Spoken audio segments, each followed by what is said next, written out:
Holy crap. That never happens. Beautiful carbonation, very fine bubbles. So we Yes. can call it legends. But that's the best source of information. I don't trust beer information if it comes from what's reported as fact. It has to be reported as legend.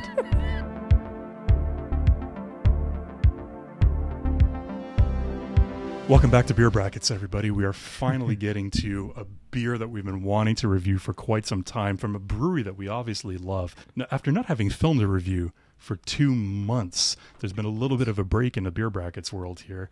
We are finally getting to this one that we've wanted to do for a little while. It finally started showing up on my shelves here in Ontario, the Paulaner Pils.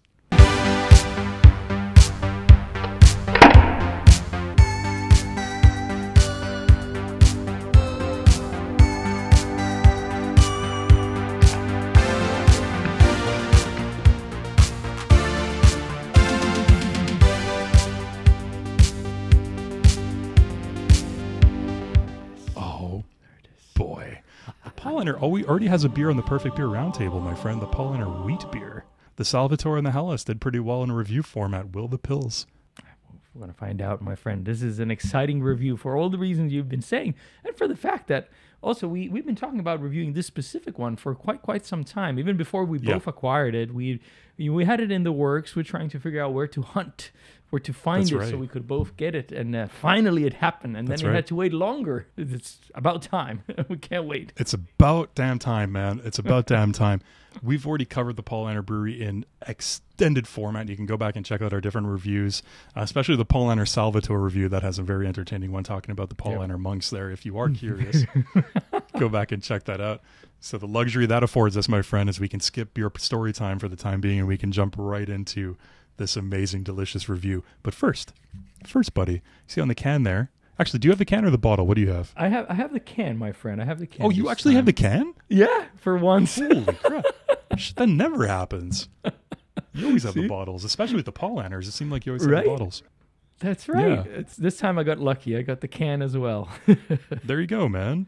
So it says one thing that's interesting on the can that I think we should probably talk about before we get into the review. I lied. It says Bavarian style Pils, right? Yep. So that is an interesting line right there, my friend. What do you know about Bavarian style Pils? Is there anything? I think you should stroke your beard for a second and see if any information vibrates out of there in Morse code format. Let's make the beer information come out. The beard information. It's vibrating again. It's tingling with information. I'm just noticing that my beard looks a little bit like the Paulaner monk here on the... Dude, it really does. See? It really does. Oh my God. Sorry, this way. That's right. There, yeah, that's a good profile shot. No, you've got it perfectly coiffed, just like the Paulaner monk. That's awesome. See? That's, yeah. So see, there's a connection there. But speaking about Bavarian Pils. Bavarian Pilsner. From Bavaria. But from Bavaria. That's the Italian that is creeping in there. Like in Bavaria. Bavaria. Bavaria. Yeah. An interesting thing to point out that they talk about on the website that according to legends, so we can call it legends. But that's the best source of information. I don't trust beer information if it comes from what's reported as fact. It has to be reported as legend. I totally it has agree. to be. It's much better. It's juicier. It's preferable. It doesn't have to be. It's preferable. I agree. It's the preferred source of information for beer 100%. Knowledge. Every time. It's wizardry at its best. Yes. Agreed. Well, the Pilsner style was, as we all know, like invented in the town of Pilsen. Yeah, exactly, in the Czech Republic.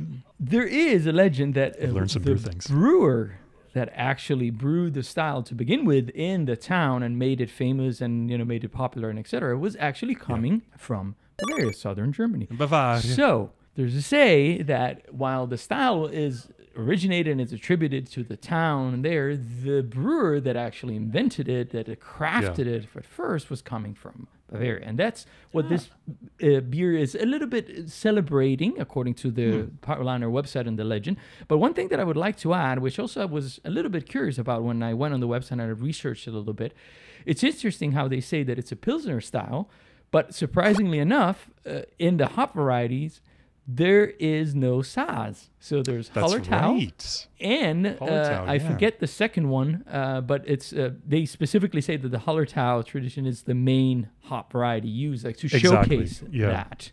That's actually interesting. So it's a Pilsner style, but using the Bavarian twist to it, and calling back to the origin, the legends of who first brewed this beautiful style.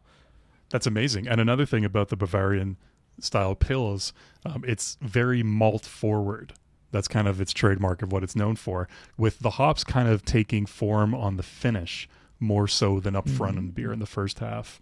So that's something that's attributed to Bavarian style Pils as well. So is this one going to be a little bit, I've had this one before, you've had this one before, so we kind of know what to expect, but having it in a review format's always a little bit different, right? Breaking it down category by category. You always sense things. Your beer antennae go off and you sense different things that you don't normally sense when you're just drinking it casually.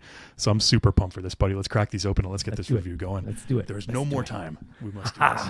It's time has come. And we both have the can. Right. 2 long months since we filmed a review.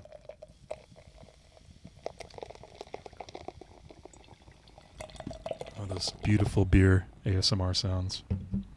Look at this foam, man. Look at this head. Right? Wow. Look at the magnificent head on this beer. Oh, man, this aroma is just next level. It's so toasty. I love it. It has this almost like crackery, it's not bready. Cracker is the best descriptor I have, but slightly burnt, like almost like a homemade one, not a packaged one. It has like all those beautiful bready, crackery. I'm salivating here, man. So good. We need to get through this aroma as quickly as possible. Right there. Man, like I really like this one. I think 2.5, man. 2.5. Like I really, really like it. I feel like it's almost leaning to get a 3. Like I would almost want like a tiny bit more of hop presence. It's just a tiny bit, but it's really, really close call. What do you think? You know what? I've heard some people detract from this beer a little bit, saying that's a little bit plain. I think all Paulaner's beers have a certain level of quality that's expected, and this smells delicious. But you know what? I would want a little bit more out of this. The aroma's delicious. There's nothing wrong with it, but I want more. I want to smell the hops a little bit more. I want to smell the malt a little bit more. I really want it to be really jumping out of the glass with character. I think I'm going to start with a 2 on the aroma. It's a little weak as far as how I like my Pils. Still delicious. I am literally salivating. Cheers, buddy. Cheers, Let's take a sip. Cheers. Oh, yeah. And that's where the magic happens. What do you think? Man, like, where to start? Like, I mean, you get that beautiful, crisp, crackery, the slightly toasted bread taste on the tongue immediately, followed by like a gentle hop, like that slowly builds up. Very and gentle. It just becomes like more of a presence, and you can start like almost getting into those like almost like herbal notes towards the end. Very rich. Definitely, yeah. The hops come out at the end like it's like it is told in legend about that Bavarian Pils style. Right. It's a whisper at the beginning, but then it becomes like this strong voice that just like fills in the room, just like the wizard is speaking. That's right. Like in this, with the echo. It's very quite delicious, my friend. Like I love the drinkability of it. Like it just like makes me want to go back in the glass right away. So honestly, on the taste, man, I hits all the spots for me. This is a 3. Like I really like this. Yeah, no, it's I can drink this frequently and with a lot of intent. Let's put it this way. Nice. You know, I understand completely. This is delicious. Like on a hot summer day, if I'm going to be having a couple of something, this is the style of beer up there 100%, that it's so crushable with enough flavor that it gives it character. It's not boring. So it's malty, just the right level of mild maltiness. And then at the end on the taste, you get like that bitterness from the hops, from the Hallertau hops that you mentioned. You can really taste them nice and floral, a little bit acidic and just super hoppy. That bitterness comes out, but perfectly balanced. I think I am going to, as far as Pils go, I'm going to go with a 2.5. So crisp, so quality.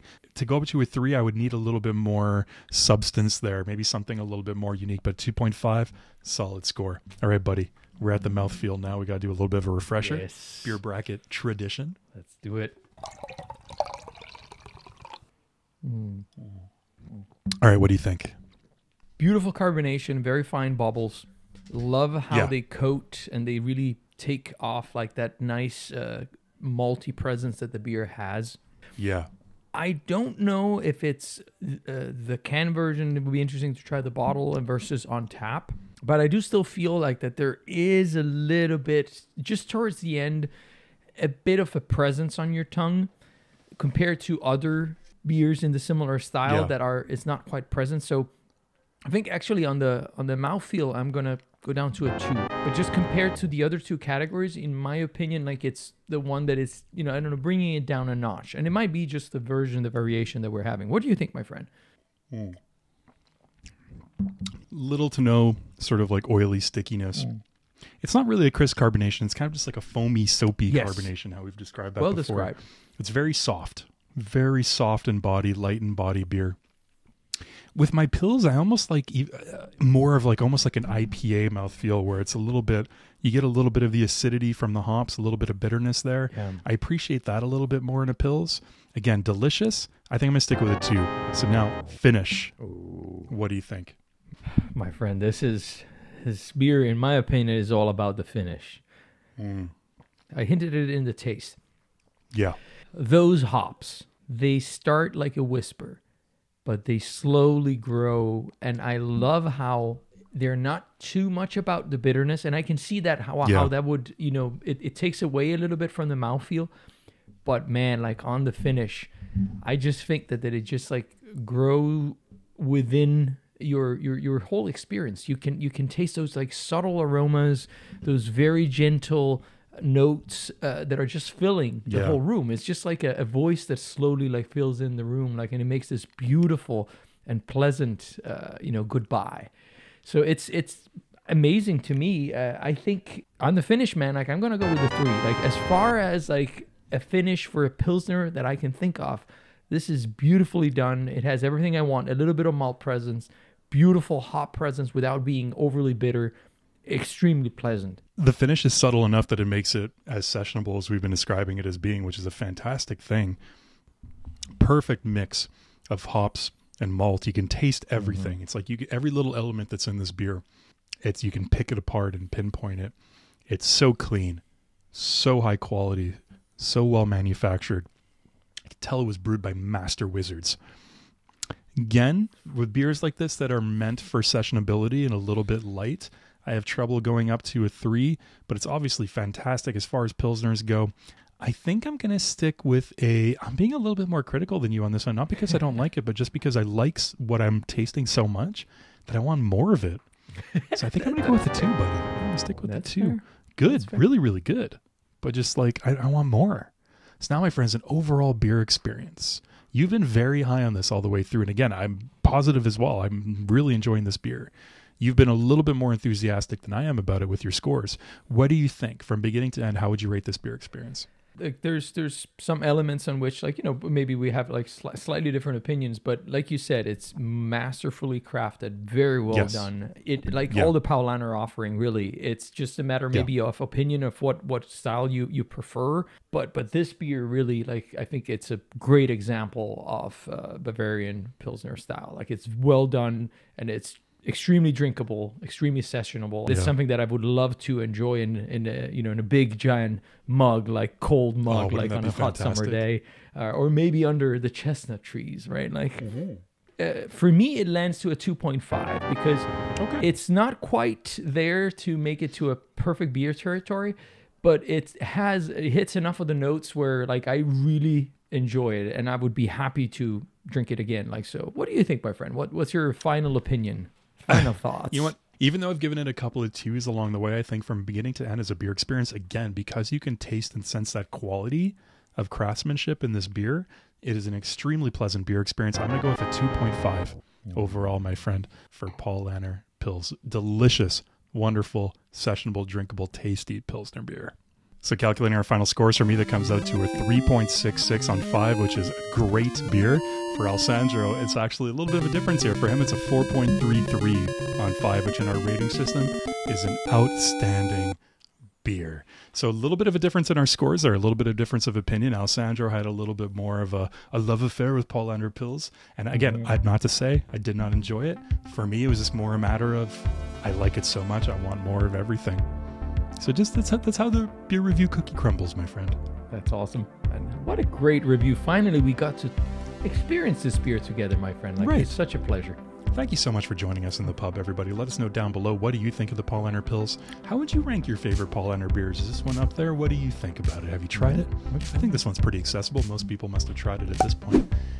And whatever you do, don't forget, you see that little beer bell down there? Click that little beer bell. And what that does, it lets you know anytime Alessandro and I are in the pub, hanging out and having a beer, YouTube's going to let you know. It's going to say, hey, by the way, tap you on the shoulder, go crack a beer. Join Alessandro and join the pub. Cheers, everybody. Cheers.